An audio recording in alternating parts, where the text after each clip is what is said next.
আসসালামু আলাইকুম রহমতুল্লাহি ওয়া বারাকাতু। ইয়া আবনাইল আইজ্জা, আজকে আমরা ফাকাত শব্দের ইআরাব নিয়ে আলোচনা করব। ধরেন হাদারা তালিবুন ফাকাত আও হাদারা তালিবু ফাকাত। ফাকাত শব্দের শুরু দিয়ে যে ফাকে আনা হয়েছে সেই ফাটা মূলত অতিরিক্ত সৌন্দর্যতার জন্য বৃদ্ধি করা হয়েছে। আলফাউ লিতাজিনিল লফজ, শব্দের সৌন্দর্যতার জন্য ফাকে বৃদ্ধি করা হয়েছে। আর কত এটা ইসমু ফিআলিন বিমানা ইয়াকফি, অর্থাৎ সেটা হলো ওই সকল ইসিমের অন্তর্ভুক্ত যেগুলো ফিআলের অর্থ দেয়, অর্থাৎ বিমানা ইয়াকফি। ইয়াকফি এটা হলো ফিআলে মুদারে, এই ফিআলে মুদারের অর্থ ফাকাত শব্দটা দিয়েছে, সেজন্য আমরা এটাকে ইসমু ফিআলিন বলতেছি, অর্থাৎ এমন ইসিম যেটা ফিআলের অর্থ দিচ্ছে।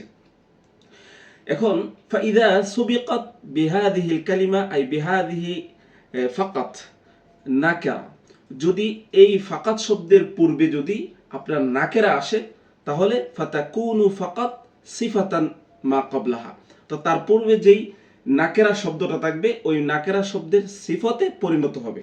সুতরাং আমরা এখানে এই ফাকাত শব্দটাকে ধরতে পারি সেটা ফি হালাতির রফা, ঠিক আছে, মানে রফার হালতে আছে। কেন? কারণ হাদারা তালিবুন ফাকাত, তালিবুন এখানে হাদারা ফেলের ফাইল, আর যেহেতু ফাকাত শব্দটা তার সিফত হয়েছে মৌসুফ এবং সিফত মিলে হাদারার ফাইল, ঠিক আছে।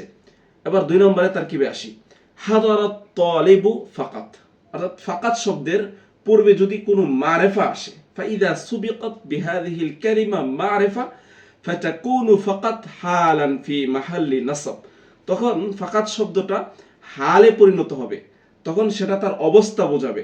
হাদারাত তালিবু ফাকাত, শুধুমাত্র ছাত্রটি উপস্থিত হয়েছে, তখন হাদারা ফেল, আর তালিবু জুলহাল, ফাকাত হাল, হাল এবং জুলহাল মিলে হাদারা ফেলের ফাইল, ফেল ফাইল মিলে জুমলায় ফেলিয়া হবে।